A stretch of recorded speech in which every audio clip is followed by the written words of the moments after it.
মা দিবসের কবিতা লিখব না, কলমে কবি মোশাহেদ চৌধুরী।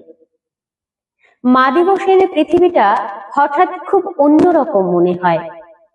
সামাজিক যোগাযোগ মাধ্যমে জুড়ে মায়ের ছবি, মায়ের হাসি, মায়ের হাতের রান্না, তার কণ্ঠের গল্প, সবকিছু যেন একসাথে এসে বুকের ভেতর কোথাও ধাক্কা দেয়।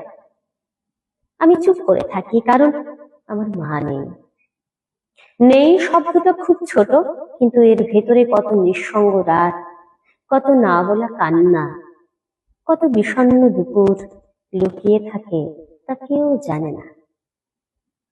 একসময় মা দিবসের কবিতা লিখতাম, মায়ের শাড়ির গন্ধ নিয়ে লিখতাম, লিখতাম তার কপালের ঘাম, তার নিঃশব্দ ত্যাগ, রাত জেগে আমার জন্য অপেক্ষা করা দুটি চোখের কথা।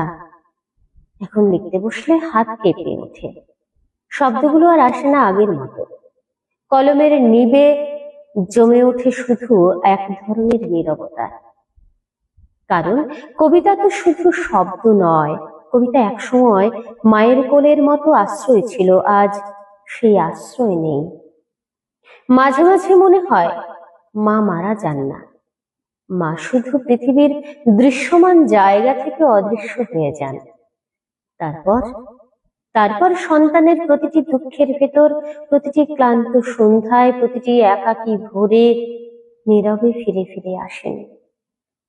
তবু আমি আর মা দিবসের কবিতা লিখব না, কারণ প্রতিটি পংক্তি লিখতে গেলে মনে হয় আমি যেন মায়ের কবরের পাশে বসে নিজের হৃদয়টাই ধীরে ধীরে পড়ে শোনাচ্ছি। আর কিছু কষ্ট আছে যেগুলো ভাষা হয়ে উঠতে চায় না, শুধু শব্দের ভেতর নিঃশব্দে বৃষ্টি হয়ে ঝরে।